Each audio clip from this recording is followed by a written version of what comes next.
নিয়োগ দুর্নীতি কাণ্ডে 1 বছরের মতন তিনি জেলে ছিলেন। আর জেল থেকে তো অবশ্য তিনি আপাতত জামিনে ছাড়া পেয়েছেন। আর তারপরে বড়সড় দায়িত্ব দেওয়া হলো তাকে, একেবারে পশ্চিমবঙ্গ ট্রান্সপোর্ট কর্পোরেশনের ডিরেক্টর পদে বসানো হলো বড়েয়ার বিধায়ক জীবন কৃষ্ণ সাহাকে। জেল থেকে বাড়ি ফেরার পরেই বড়সড় দায়িত্ব পেলেন বড়েয়ার তৃণমূলের বিধায়ক জীবন কৃষ্ণ সাহা। শিক্ষক নিয়োগ দুর্নীতি কাণ্ডে কেন্দ্রীয় তদন্তকারী এজেন্সির হাতে গ্রেপ্তার হয়ে প্রায় 1 বছর জেল হেফাজতে থাকার পর লোকসভা ভোট চলাকালীন তিনি জামিনে ছাড়া পান। এরপরেই তিনি ফিরে আসেন বড়েয়ার আদির বাড়িতে। তারপরেই ফের একটু একটু করে রাজনীতিতে প্রবেশ। এবার বড়সড় দায়িত্ব। আমাদের সঙ্গে রয়েছেন আমাদের মুর্শিদাবাদ জেলা প্রতিনিধি শঙ্কর গোস্বামী। শঙ্কর, কি আপডেট খবর আছে?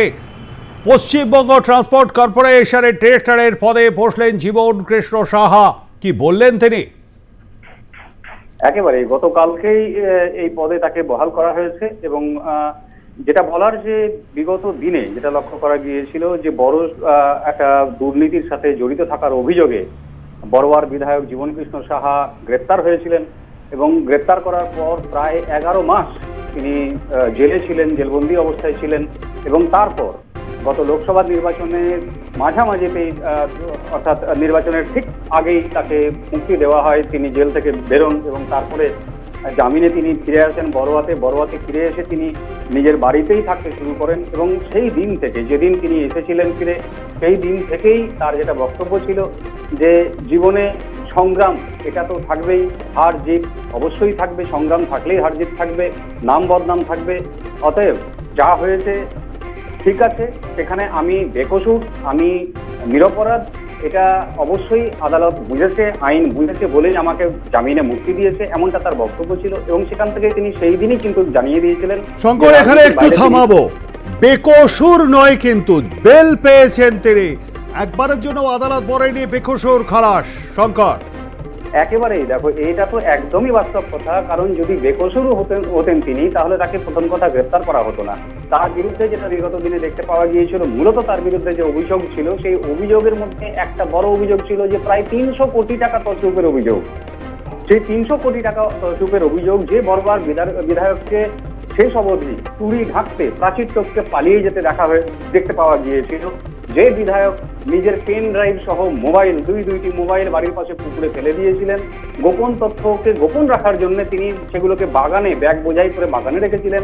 সেখানে প্রায় 3 দিন সেখানে তল্লাশি অভিযান চালায় কেন্দ্রীয় তদন্তকারী সংস্থা এবং সেখান থেকে সমস্ত কিছু উদ্ধার করার পর তাকে গ্রেপ্তার করা হয়েছিল।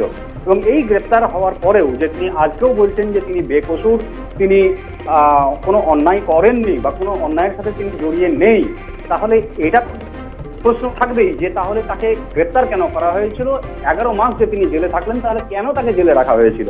যাই হোক, সে কথা পরে, যেহেতু তিনি ফিরে এসেছেন, তিনি জামিনে মুক্তি পেয়েছেন এবং তারপরে তিনি ফিরে আসার পর থেকে কিন্তু তিনি পরিষ্কারভাবে জানিয়েছেন যে তিনি রাজনীতিতে বিগত দিনে যেরকম ভাবে ছিলেন, আবারও তিনি সেইভাবে রাজনীতির সাথে যুক্ত থাকবেন এবং সেইভাবে প্রত্যেকটা কর্মকাণ্ডের সাথে কিন্তু তাকে যুক্ত থাকতে দেখা গিয়েছে। যেদিন থেকে তিনি জামিনে মুক্তি পেয়ে বাড়ি এসেছেন, সেই দিন থেকে তিনি এলাকার বিভিন্ন রকম যে দলীয় কর্মীদের সভা বা যে কোনো ধরনের যে সমস্ত অনুষ্ঠান, সমস্ত জায়গাতে তাকে দেখতে পাওয়া গিয়েছে। এবং গতকালকে যেটা দেখতে পাওয়া গেল যে তাকে যথারীতি কলকাতায় পশ্চিমবঙ্গ ট্রান্সপোর্ট কর্পোরেশনের বিশেষ বৈঠকে তিনি উপস্থিত হয়েছিলেন গতকালকে এবং সেখানেই থেকে সূত্র মারফত যেটা জানতে পারা গিয়েছে যে পশ্চিমবঙ্গ ট্রান্সপোর্ট কর্পোরেশনের ডাইরেক্টর পদ তাকে দেওয়া হয়েছে। ধন্যবাদ আমাদের সঙ্গে থাকবার জন্য শঙ্কর। কথা বলছিলাম আমাদের মুর্শিদাবাদ জেলা প্রতিনিধি শঙ্কর গোস্বামীর সঙ্গে।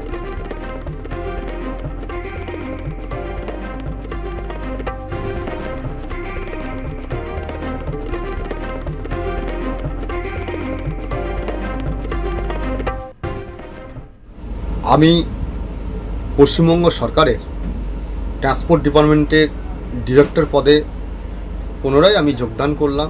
আমার প্রিয় মুখ্যমন্ত্রী মাননীয় মমতা বন্দ্যোপাধ্যায় এবং প্রিয় সাংসদ শ্রী অভিষেক বন্দ্যোপাধ্যায়কে আমি শতকোটি নমস্কার জানাই। ওনারা আমাকে আজ আবার পুনরায় কাজ করার সুযোগ করে দিয়েছেন। আমাদের প্রথম লক্ষ্য হলো বাংলার জনগণের উন্নয়ন, মানুষের উন্নয়ন,